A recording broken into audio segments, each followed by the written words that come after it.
de Inteligencia. ¿Cómo está? Buenas tardes. Hola, buenas tardes. Un gusto estar en tu programa. Un gusto para nosotros que esté el día de hoy aquí. Bueno, lamentable lo que estamos viendo con los alcaldes, no solamente de Lima, sino también alcaldes incluso de otras regiones como Tumbes. Estas imágenes el día de ayer han ocupado las portadas de los periódicos y claro que sí, también de los noticieros. El alcalde de Comas salió de esta manera, ensangrentado, después de haber sufrido un atentado. Sí, lo que estamos viendo es el deterioro generalizado del principio de autoridad del Estado. Nosotros los ciudadanos no podemos desarrollar nuestras actividades diarias de la vida cotidiana, valga la redundancia, ¿no? Si no funcionamos en una sociedad que tenga cierto nivel de orden y seguridad. Hoy esto es cada vez más difícil. Y no solamente difícil en el sentido de los problemas que genera, sino cómo atentan a los ciudadanos de a pie, a las personas individuales. Mira, si los alcaldes demuestran lo que estamos viendo, ¿no? Estas situaciones tan controversiales como de volcarse en una camioneta y desaparecer, o un alcalde herido en estas condiciones, ¿qué cosa hay detrás de ello? ¿Qué se está moviendo en la inseguridad que ya toma los alcances del nivel político? ¿Cómo no existe acción del gobierno, ni del Ministerio Público, la justicia o de la misma policía? Todos son espectadores, ¿no? Parece que las autoridades responsables de proporcionar seguridad ciudadana se están replegando, están dando como la batalla perdida, no saben qué hacer. Y lo peor... Los están abandonando. Están abandonando acá a la sociedad.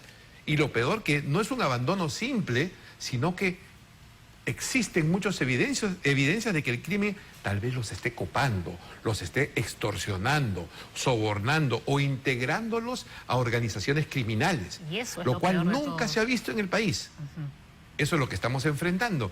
Y te imaginas qué cosa es lo que se tiene que hacer para recuperar esta situación, recuperar el principio de autoridad, darle seguridad a los ciudadanos. Va a demorar tiempo, va a costar mucho esfuerzo y sacrificio a todos. Y no se resuelve con sacar a más policías a las calles. No, definitivamente o a las Fuerzas no. Armadas. No, como definitivamente en no. el caso de los estados de emergencia. No, ya se ha visto, los estados de emergencia que se han declarado en los últimos meses o en los últimos años, absolutamente todos constituyen un fracaso. El envío temporal de policías, enviar 1.000, 2.000 policías, que no pueden sostenerse ni 2 días, 3 días en un lugar, también es un completo fracaso. El desconocimiento de las autoridades, tanto es así que ya ni siquiera se habla de esto. Este problema que se toca día a día en los noticieros, que es seguridad ciudadana, se ha extendido sobre todo el país. No se toca en el Congreso, no se toca en el Poder Ejecutivo. Eso es lo peor de todo, que parece que viven en una realidad paralela. Una Ahora realidad los virtual. alcaldes están viviendo en carne propia lo que viven miles de peruanos a diario. ¿Cuántos alcaldes se han sido amenazados hasta el momento? Solo en Lima. El alcalde de San Juan del Urigancho, de La Victoria, de San Martín de Porres, Comas, Santa Anita, Chorrillos, en Tumbes, 2 alcaldes de Aguas Verdes y Zarumilla. Que han sido amenazados incluso de muerte. Y imagínate todos aquellos que no han denunciado o de guardan silencio.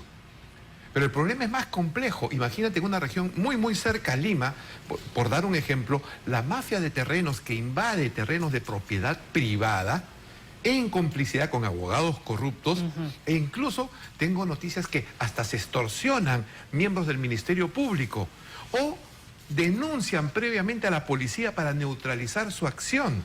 Es un problema fuera de control. Esa es la Cuando forma. esto se exponga y se haga público, digamos, la ciudadanía va a tener conciencia de a qué lugar estamos llegando con mafias, desde tráfico de terrenos, extorsión del gota al gota, del día a día, empresas, colegios. Colegios que estamos viendo en Trujillo extorsionados. Personas que tienen su medio de vida en las redes sociales. O sea, está totalmente desbordado. Por poner un ejemplo, ¿no? Este muchacho al que le hicieron la broma en Piura, que había ganado la tinca y estaba siendo extorsionado. Ya, a ese nivel, está totalmente fuera de control. Pero hay estructuras, o sea, cuando se vaya a enfrentar esto de manera real y efectiva, si hay estructuras, hay nombres, hay personas conocidas, involucradas, que hoy están a su libre albedrío, ¿no? En complicidad con el crimen, sometidos a extorsión o parte de las bandas criminales. Es que tenemos realmente un sistema putrefacto Como Total. usted dice, porque, a ver, tenemos a bandas criminales, organizaciones criminales tan bien conformadas, que se creen tan poderosas, que tienen comprados a veces hasta policías, fiscales, abogados, y a veces ya no hablemos de que de repente les pagan algo para que los suelten, sino que los pueden extorsionar también, los amenazan. Exacto, con una pérdida total de vergüenza. Ya no hay vergüenza, se falsifican documentos, se falsifican testimonios, se tergiversan los hechos, se anulan pruebas. O sea, se ha perdido la vergüenza total. Pero esto no va a durar mucho tiempo, no es eterno. Va a llegar un momento en que se produzca un quiebre, un punto de quiebre. Y esa es la pregunta, ¿hasta dónde vamos a aguantar? Esa es la pregunta clave, digamos, ¿no? Lo que sí es cierto es que la población, los peruanos, no nos vamos a dejar someter a esta realidad tan dramática como es el crimen sin control y descontrolado. Lamentablemente tenemos que esperar que pase este gobierno y ver que aparezcan nuevos líderes políticos con la determinación de sí, efectivamente, enfrentar como prioridad número uno este flagelo, porque es el flagelo que más afecta a la mayoría de peruanos, a las personas más débiles, a los más pobres, a los que no tienen cómo defenderse. Ahí se dirige esta actividad criminal. Ya no es el criminal de antes que asaltaba un banco y robaba por ahí. No, ahora no hay... O sea, los robos al paso. Como los robos al paso, o que te arrancha un celular o algo así. Ahora te matan por un celular. Ahora te matan por un celular. Y no es un problema solamente peruano, es un problema regional. En algunos países ya se están tomando acciones drásticas. En Ecuador, Ya, por ejemplo. En Ecuador, en El Salvador. También vas a ver, se van a tomar en Chile, porque acaban de asesinar a 3 carabineros de una forma totalmente cruel.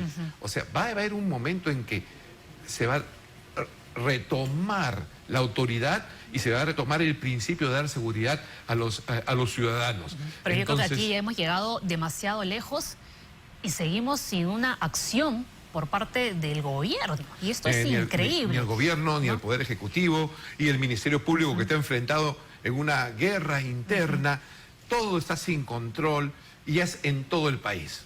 Digamos, acá lo más cerca que tenemos es Lima, la capital, o los alcaldes que salen y tienen audiencia. Pero el ciudadano común, el que tiene un negocio, el que quiere vender su terreno, el que quiere hacer algo legítimo, tiene que enfrentar toda esta inseguridad de la extorsión, día a día. Ajá. Y hablando precisamente de los alcaldes, el alcalde de Puente Piedra, que no ha pasado por dosaje etílico, ¿él estaría incurriendo en un delito? A ver, no puedo responder al punto de vista de derecho o abogado, pero al punto de vista de la opinión del ciudadano, digamos, ¿no? De los vecinos de ese alcalde. Se preguntarán, ¿qué tiene que ocultar? ¿Por qué no aparece?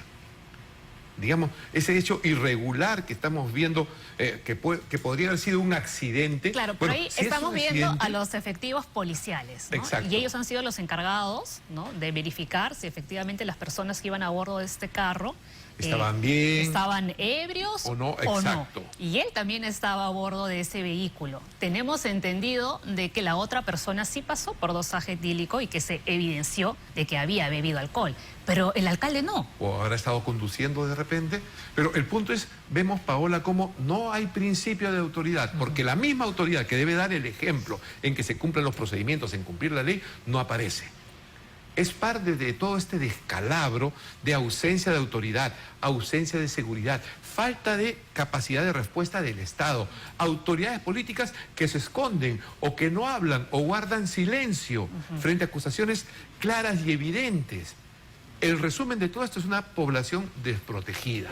Población desprotegida que siente muchísimo miedo y que ya no tiene confianza ni siquiera en la policía, porque la gran mayoría de las personas que son extorsionadas no denuncian.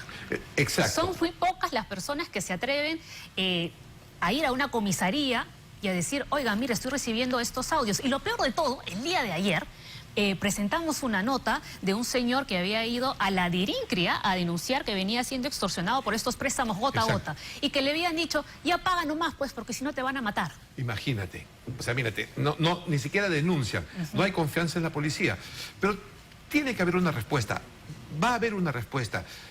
Hace unos días tuve la oportunidad de estar en el Congreso y hay una iniciativa en la Comisión de Constitución para refundar la policía, quizás reactivar la Guardia Civil, otra vez la Policía de Investigaciones, ya se está discutiendo.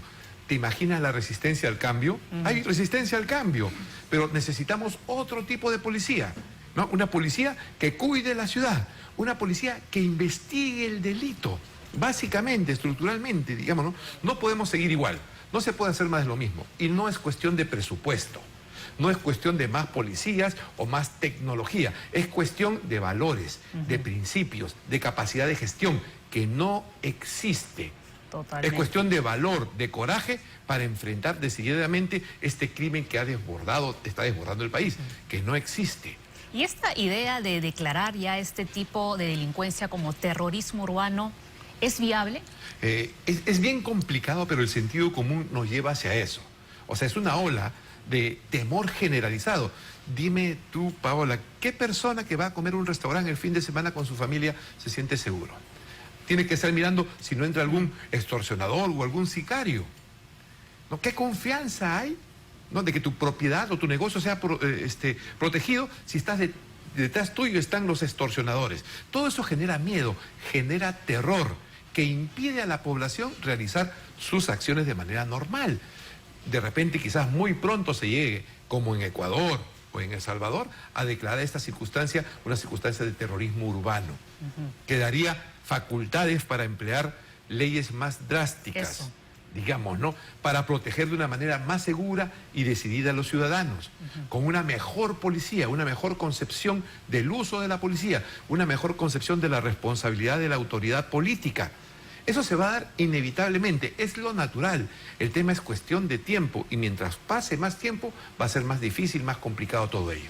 Perfecto, coronel. Muchísimas gracias por habernos acompañado. De verdad que ha sido una entrevista bien interesante. No, el gusto estar en tu programa y a tu disposición, Paola. Nada.